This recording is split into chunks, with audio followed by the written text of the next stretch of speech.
Hoje vamos conversar com a doutora Priscila, do Instagram, @leisparapcd, sobre direitos da pessoa com deficiência, direitos da paciente com esclerose múltipla.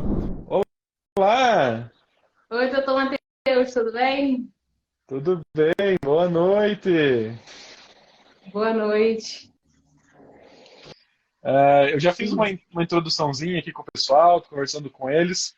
Eu tenho algumas dúvidas que eu fiz uma caixinha, pedi perguntas para eles, fiz uma publicação no Instagram também, pedi perguntas para eles. Mas antes disso, eu queria que você se apresentasse para o pessoal, e o que você faz, como é que você trabalha, se tu trabalha online, vende alguma coisa, trabalha com alguma coisa, para o povo daqui Sim, poder usufruir dos seus serviços também. isso. Meu nome é Priscila Machado, eu sou pós-doutora em Direito.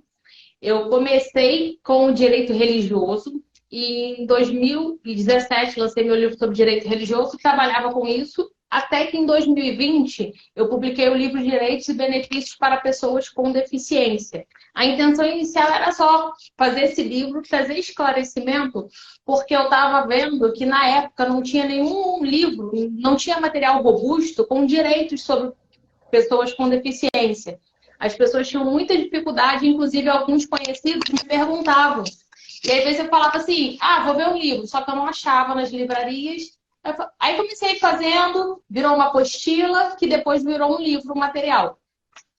Depois que eu fiz o livro, muitas pessoas me pediram, faz um curso, porque o livro para mim é ruim, eu não consigo ler, tenho dificuldade e tal. E aí acabou que eu fui deixando o direito religioso de lado e hoje eu trabalho só com o direito para pessoas com deficiência.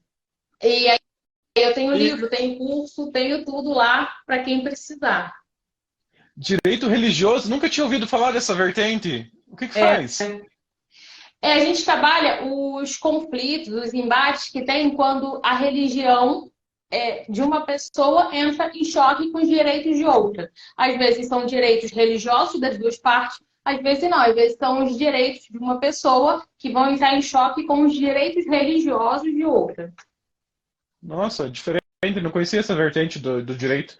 Mas bom saber, então. Então você tem livro, tem curso, se alguém quiser se aprofundar, vai encontrar no seu perfil. Isso, só ver lá no link da Bi, que lá tem tudo explicadinho, que tem o curso que fala de todos os direitos e a gente também fez uns pequenos cursos sobre tópicos, por exemplo, sobre isenção para veículos, sobre concurso público, que às vezes a pessoa quer saber só aquela parte do direito, né? Então a gente tem o curso completo e tem os mini cursos também. Ah, mas você vai dar uma palhinha desses mini cursos hoje, então, porque é exatamente isso que o pessoal está pedindo. Veículo, concurso, fila, imposto de renda, Aposentadoria. legal, aposentadoria. É exatamente isso que o povo me pergunta. Todo dia me perguntam isso. E eu acho que é um assunto que não é muito claro mesmo. Tem que ter alguém para sintetizar isso, porque se o pessoal vai no Google, eu acho que ela não encontra fácil. Um grande problema que a gente tem é porque o que até 2015 a deficiência ela era baseada no decreto de 1999. Então, nesse decreto tinha uma lista de doenças e só aquelas doenças seriam consideradas deficiência. O que estava ali definido. Só que o senhor sabe melhor do que eu que a medicina evolui mais rápido que o direito. Então, uma doença que foi diagnosticada hoje, até que ela entre no ordenamento jurídico e seja considerada deficiência, vai passar aí 10, 20 anos.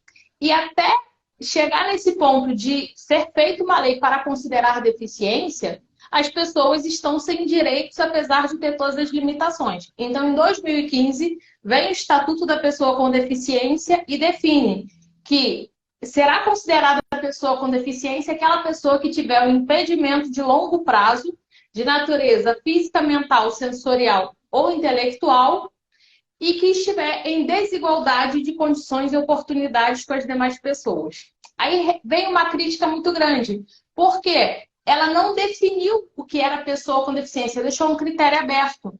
Mas isso é o correto devido à nossa morosidade no sistema, porque se a lei diz que a doença A, B, C e D são deficiências, quando surge a doença E, tem que ser feita uma nova lei.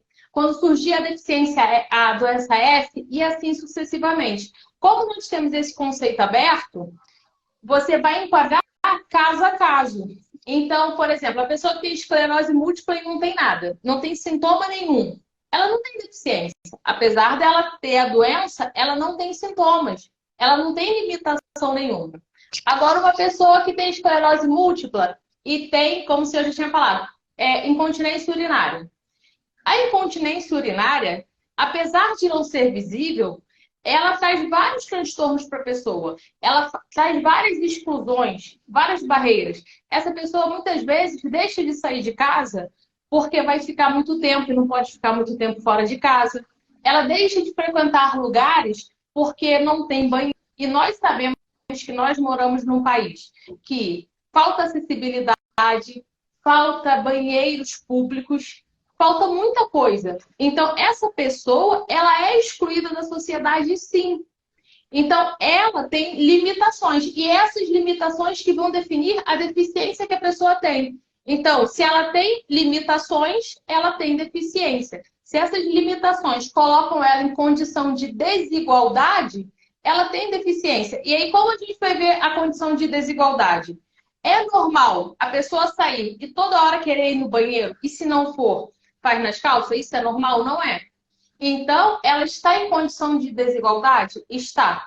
Uma pessoa que tem parestesia, paraparesia, ela tem limitações que as demais pessoas não têm.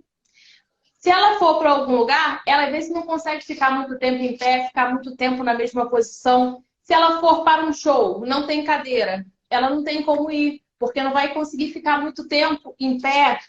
Ela às vezes quer pegar um transporte, mas só tem lugar em pé. Dependendo da distância, ela não tem como seguir naquele transporte. E nós sabemos que temos muito problema no transporte. E aí você vai vendo as limitações. Cada pessoa vai ter uma limitação diferente. Você pode pegar 5 pessoas com esclerose múltipla e cada uma vai ter uma limitação diferente.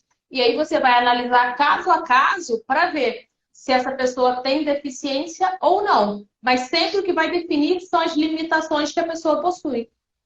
Então, simplesmente por ter esclerose, não é uma coisa automática que se torna um PCD. Se a pessoa tem esclerose e está melhor do que eu, não é PCD. Mas se tiver incontinência, fraqueza, as coisas, daí vai ser caso a caso.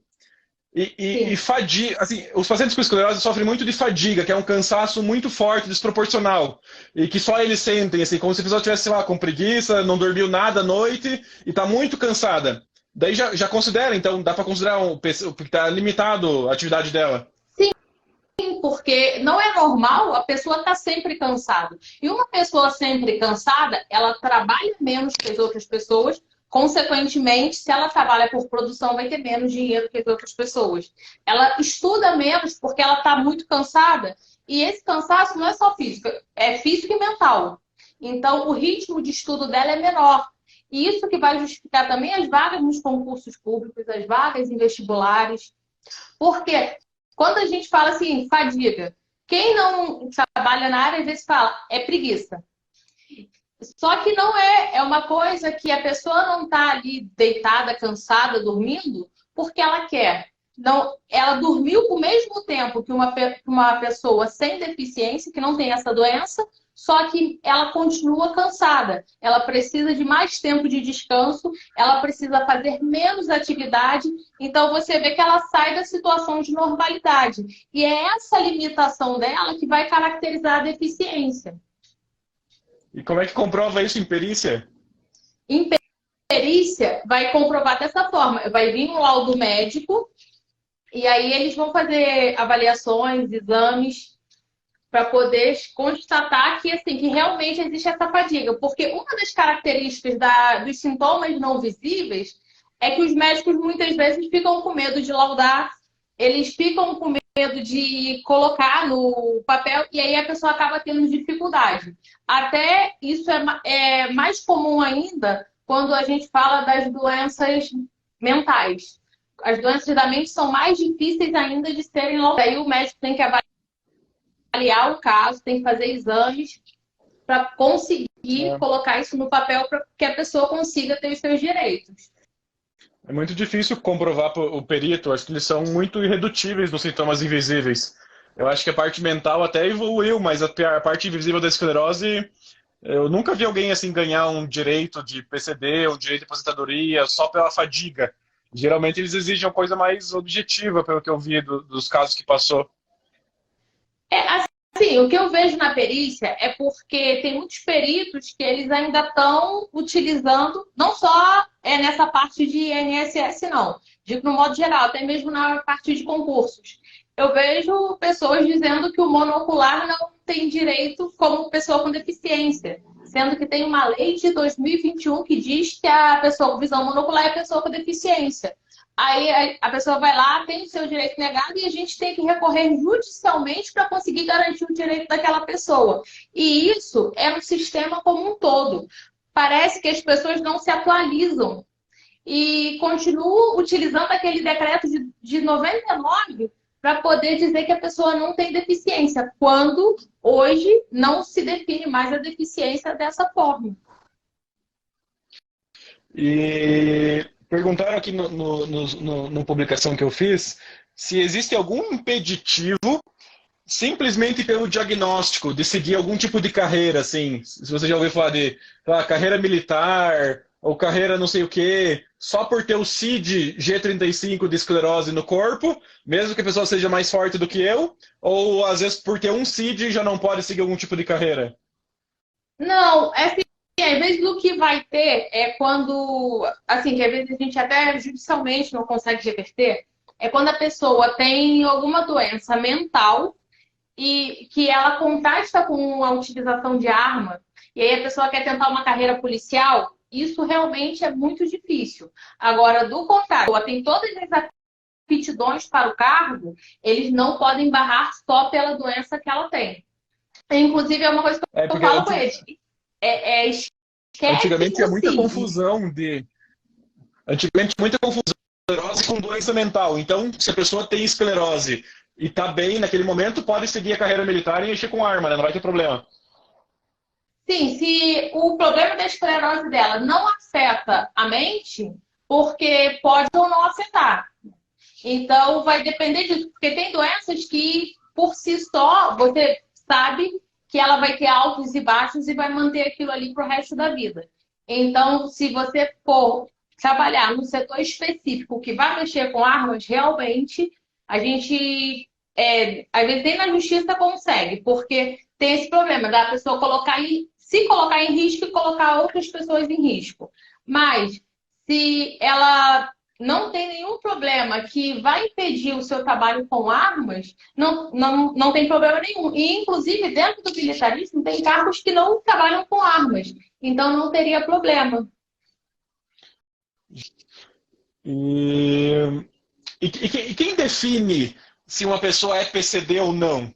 É o médico particular, médico do SUS, perícia? Qual é que funciona para alguém que está assistindo, acha que é PCD, mas nunca foi atrás e ele quer, sei lá, andar com uma carteirinha? Quem define se é um PCD ou não? Isso. Vai depender do direito que a pessoa quer utilizar.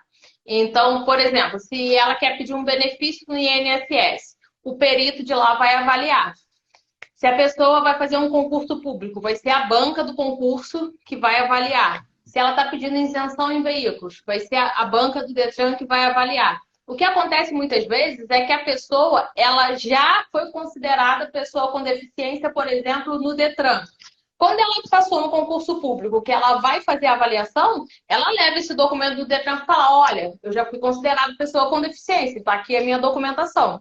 E outra recomendação que eu faço é para, na carteira de identidade, pedir para constar que é pessoa com deficiência.